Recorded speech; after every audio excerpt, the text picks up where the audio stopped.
Bana mboka mbote sengo mingi kokuta na bino lisusu mokona lelo esengo ezali ya makasi pona ete province ya Congo central lelo ezali koyamba mopaya monene oyo vraiment tozelaki uta mokolo mingi mikolo meuti koleka toyokaki basango yango mais lelo sombele suka bisanga ezali mokona lelo tozali koyamba premier ministre Sama Kondo oyo azali moko ya kati ya gouvernement Bawario oyo ya président de la République Fachi Beton, son excellence Fachi Beton aye na province ya Congo centrale koyamba maipai na ye moko le gouverneur Aïchisson Loemba Makoso oyo azali kosala intérim awa tozali na Kimpese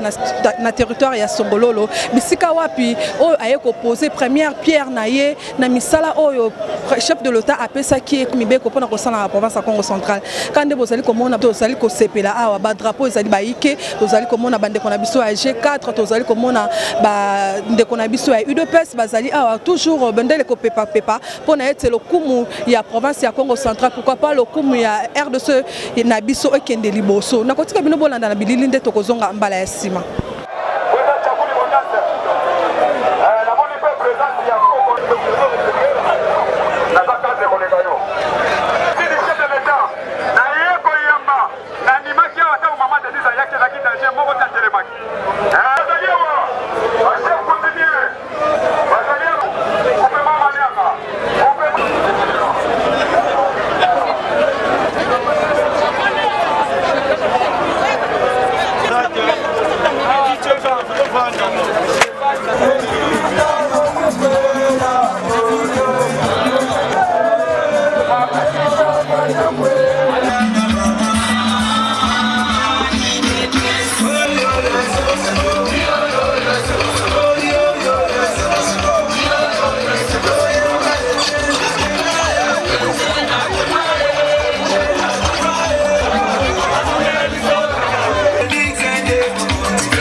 Et c'est mon ami, premièrement, ils allaient remercier le chef de l'État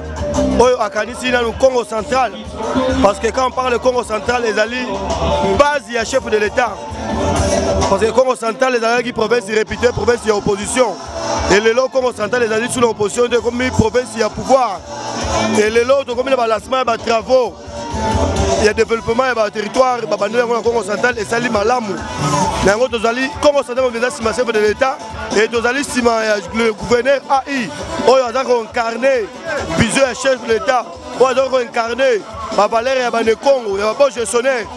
donc maman mingi ko loba ezali te tozali ko soutenir le président de la République tozali pe sima ya le premier ministre Sama Lokonde oyo azali ko sala musala na ye ba warrior oyo aza confiance ya mokonzi biso nyonso na Congo central tozali derrière IDPS et tozali sima ya chef de l'état to soutenir ye 2023 en majorité moko écrasante. Congo central ezali deuxième bastion ya chef de l'état Congo central bako de membre maté et to bado lancer ba travaux ma misala ezali koya beaucoup na misala ezali koya parce que le chef de l'état azali la souci de développement azo incarner changement ya chef de l'état abetaki boko na ina mesa pour la kosala changement na kati ya Congo central et le sikoyo tozali komona le gouverneur AI Justin Lwemba oyo azali la confiance ya mokonzi azali la confiance ya peuple de Congo azali la vision ya changement kosala pour l'intérêt général pour l'intérêt chef de l'état pour l'intérêt peuple yango biso nyonso IDPS ou peuple de Congo tozali sima na ye asala musala na ye sans ingérence et nango la remettre bato nyonso oyo bazana esprit de fragiliser vision ya chef de l'état niveau Congo central en garde parce que Congo central est oumeli pendant longtemps na nini na ba fini yango pendant longtemps pour développer mais lelo tozui incarnation ya vision ya bane Congo vision ya ba valeur ya bane Congo vision ya Kasavubu ya bon gestionnaire papa Justin Lwemba le gouverneur akosala musala na ye sans ingérence et puis bokomona yango nakosire maman bokomona musala ekosalema na ndenge chef de l'état alingi pour la province na ye Congo central nakomona population ya Kipese bazali koyamba premier ministre na yango wana tozali na esengo makasi na koyoka oyo akolobela biso pe na inauguration na ye akosala mpona kopose bapierre na première pas na ye ya kotia mpona kotonga Congo central etongama. Merci beaucoup. Esengo na biso ezali toyeko soutenir gouverneur na biso G4 tokiti awa na kata Kipese pona kopesa poids na gouverneur na biso yango moni G4 tokiti sur terrain tozana esengo mingi to bandele yango awa pe tokita nango timatadi yango toyeko présenter G4 pona ko soutenir ba mouvement tout ya chef de l'état oyo ezosala makambo ko bikamise na kati ya Congo central. Qui doit soutenir le gouverneur d'habitude Justin Lwemba, y compris le président de la République, Fachi Béton. Il y a un autre communicateur ici, Oyo. Donc, c'est pour soutenir Bango, pour l'action à Bango. Pour en tout cas Moussa les Okende Liboso et c'est mon habitude Yangwana. Excellence Justin Lwemba à reconnaître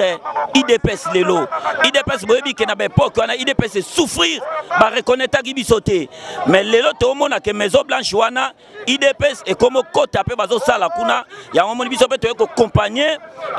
excellence na biso Justin Lwemba makoso na arrivé à premier ministre na biso Sama Lukonde ya moni l'état le porte-parole du fédéral ko diambete aza awa na kati yao. Dans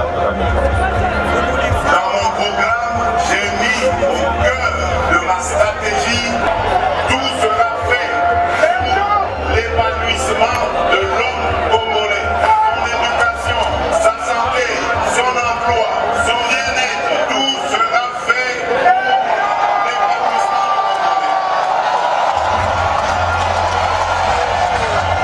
de Doye Kolanda toujours papa Oyo a considéré Bananaye na kati ya province ya Congo central. Ndongo tikolo bango wana le Doye Kolanda ye de bakinaye na pasi na bisengo ba personne vivant avec handicap ba kozali longo na yo. Nde yangwana toye ko accompagner ye pour ayamba to yamba biso nyonso mokonzi ya gouvernement na biso oyo azamba projet malamu pour le développement ya ba territoire na biso et puis en particulier pour la personne vivant avec handicap aussi. Voilà un peu le sali que tout longola to mobiliser batu baya awa pour ko honorer premier ministre gouverneur apesa ki biso ko to landa kai partout azali pour ko soutenir ye. Merci. Esengo mingi komona bino lelo bozana lokumu bapesi bino lelo et pa ya mokonzi mboka son excellence Félix Antoine Tshisekedi Tshilombo na nzela ya mwana ya liboso premier ministre Sama pe na nzela ya mwana ya mibale le gouverneur AI abapesi bino ba opportunité oyo ya munene oyo salamate banda mokile banda esengo nino zana yango. D'abord eza esengo na considération que nous avons pas chef de l'État. ngamboko nazotambola ba province nyonso nazotambola ba continent et bazo continuer ko appuyer ngai eza déjà esengo yo ezomona na ke batie bon kumu na place nango dans un article 207 ya constitution dans la loi esengo ya ko yelelo na premier ministre na ndenge tozwaki message ya gouverneur intérimaire eza d'abord ko remercier gouverneur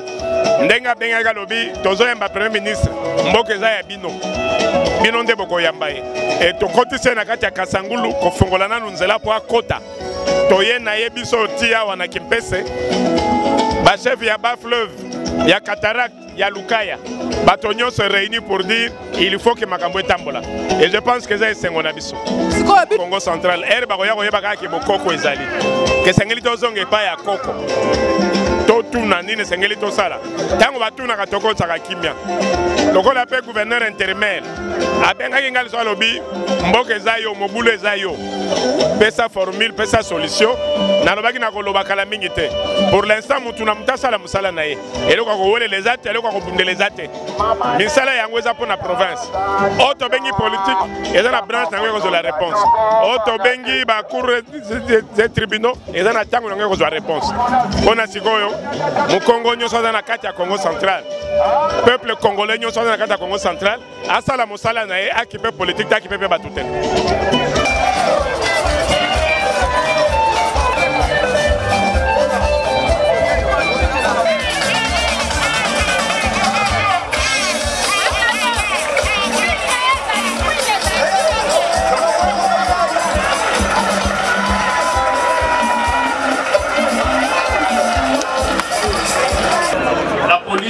Faites votre travail. La tribune officielle doit être libre.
Excellence, Monsieur le Premier ministre, chef de gouvernement de la République. Avant toute chose, j'aimerais d'abord vous souhaiter la bienvenue au nom de toute la population du territoire de Songoloro en général et en particulier de mien propre dans la terre historique de Papa Simon Kimbangu au Congo central et ici à Songoloro. Que votre délégation et vous-même, nous souhaitons un agréable séjour parmi nous. De prime abord, nous tenons d'abord à rendre grâce à l'Éternel des armées, le maître des temps et des circonstances, qui a permis à ce que vous arriviez à enseigner en vous accordant un voyage d'allégresse avec votre honorable espoir. Au nom de toute la population et au mien propre, je tiens à souhaiter la bienvenue au Congo central à son Excellence, Monsieur le Premier ministre, chef du gouvernement, ainsi qu'à toute la délégation qui l'accompagne. À l'occasion de la matérialisation dans notre province du programme de développement des bases des 145 territoires que votre autorité, Excellence Monsieur le Premier ministre, avait officiellement lancé le samedi 9 octobre 2021 depuis la ville de Kenge, chef-lieu de la province de Kouang. En effet, le Congo central compte 10 territoires, dont celui de Songoloro, qui a été choisi pour le démarrage effectif des 10 programmes dans notre province.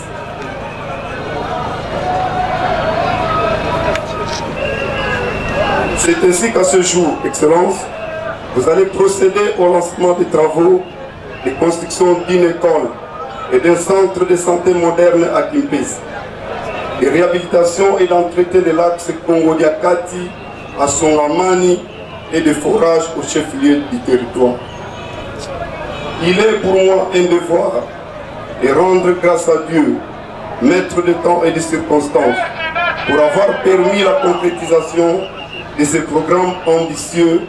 mais réalistes pour le développement équilibré et intégral de la République à partir de la base. Ma reconnaissance renouvelée s'adresse particulièrement à son Excellence M. Félix-Antoine Tshisekedi Tshilombo, président de la République et chef de l'État à qui je rends mes hommages les plus déférents. Sa vision et son engagement à faire du développement de la République démocratique du Congo à partir de la base sont leitmotiv. Derrière lui et avec lui, les peuples placés au centre de tout et en priorité, je partage ces credos.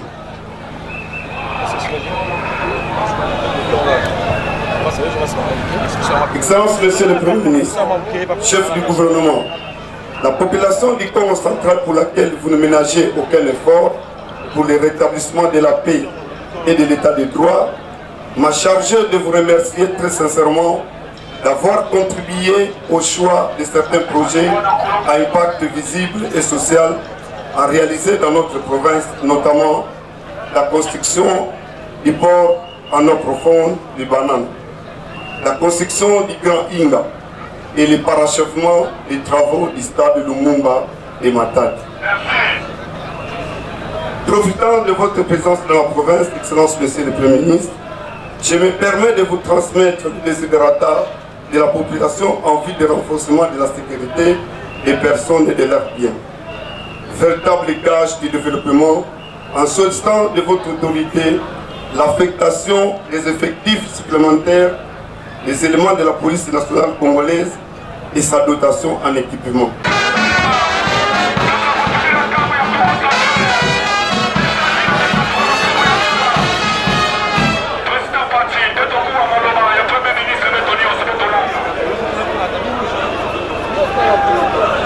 Honorables députés nationaux et provinciaux, Mesdames et Messieurs les membres du gouvernement central, Monsieur le gouverneur AI de la province du Congo central, Honorable Président de l'Assemblée provinciale, j'aurais dû commencer par lui.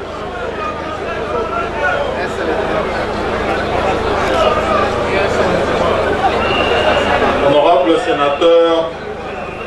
honorable député provincial, messieurs les membres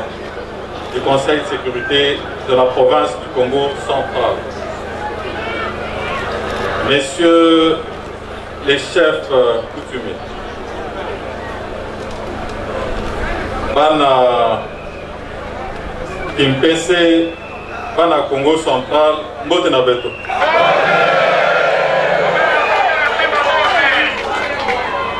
Mbote na Beto lisusu.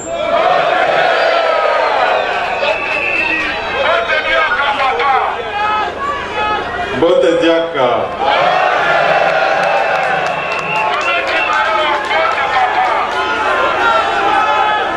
Message naye nango lelo et un message de son Excellence Monsieur le Président de la République, Son Excellence Félix Antoine Tshisekedi oyo bato nyonso bazo benga Fachi Beton.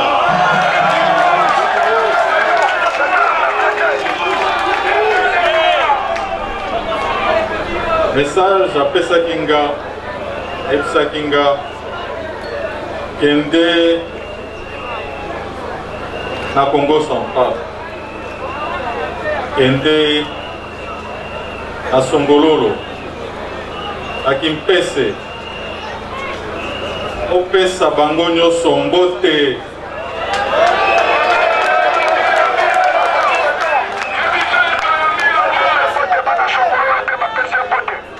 C'est comme si Bozo mon anga bien te.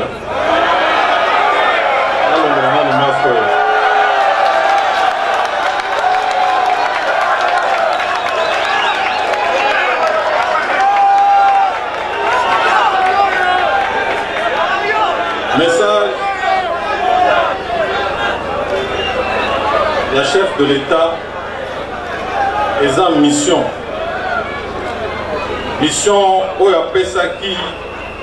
gouvernement de la République où ils ont dirigé par Ngamoko Sama Lukonde Kenge.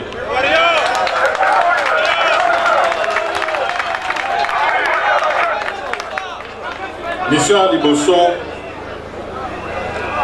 ils ont mission ya paix na sécurité na mboka na biso. Kimia na mokili. Yango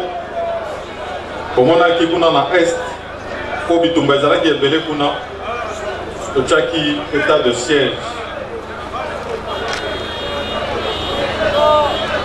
Mission mosusu eza na secteur ya santé po soki moto ezobela moyen ya kosala eza pete.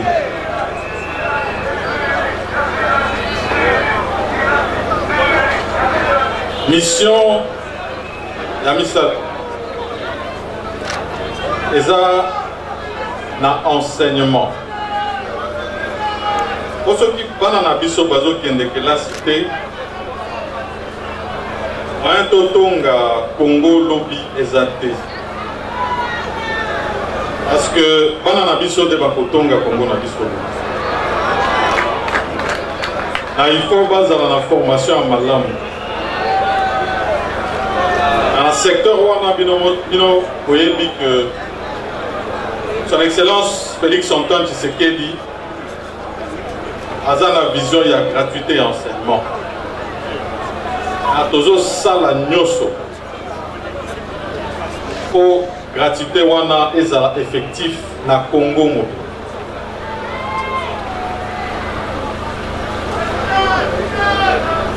Ensuite,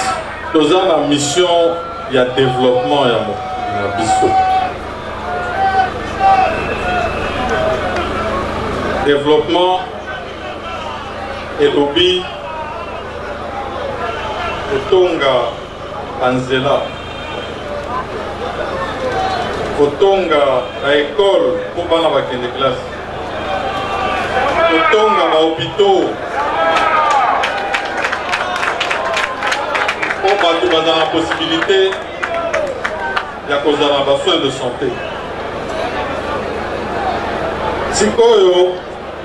son excellence monsieur le président de la république alobi développement wana na lingi to bandango à la base elobi na ba territoire yango omoni biso lelo awa on a développement wana à la base na lingi po na eloko wana bobeta maboko po na président de la république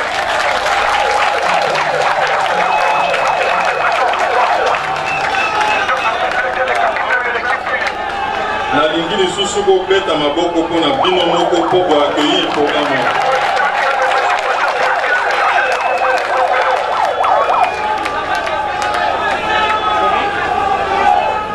nayoki mpe makambo oyo eza awa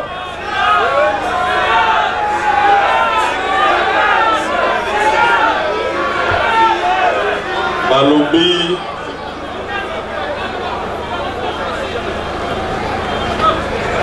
makambo liboso ya kotala eza makambo ya Sinat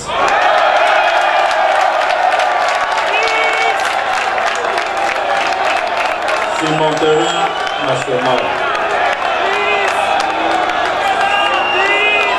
alobi makambo ya liboso eza makambo ya Sinat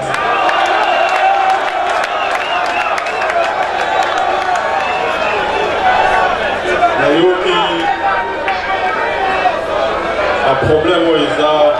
na cimenterie wana baimpayement eza ebele na kote na biso toza na ministère ya portefeuille awa toye totelema awa te tokende ti matadi lelo na kolala kuna tokozala na réunion na ba responsable nyonso ya province kosolola mpe makambo ya Sinat.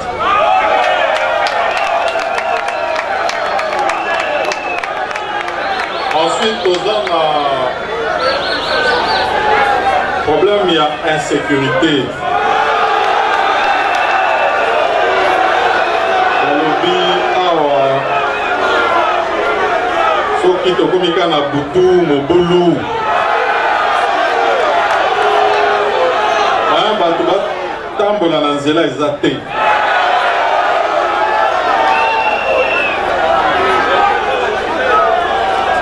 donc responsabilité ya gouvernement na biso po bino moko boyokaki gouverneur asengi effectif mpe ya bapolisier emata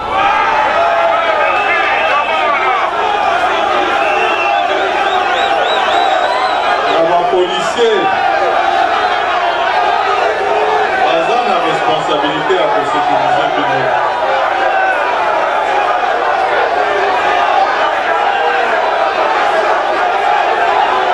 balobi invitation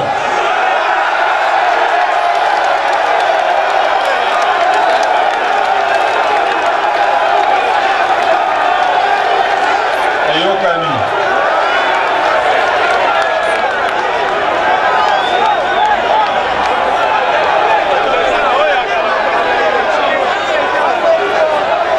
mpe makambo mosusu eza na problème ya frontière na biso ya lufu po balobi kuna courant eza te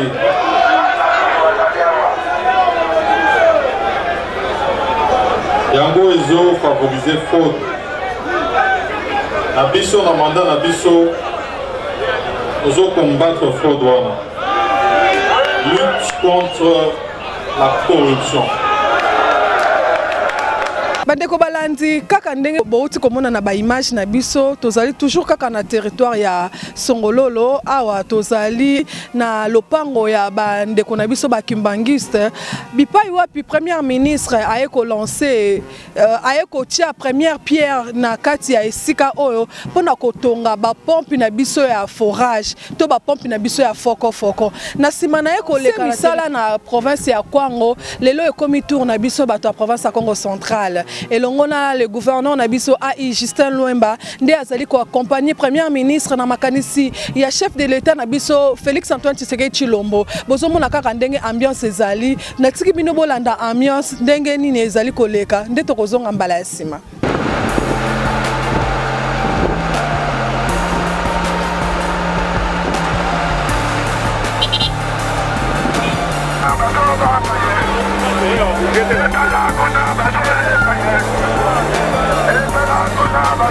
Hey,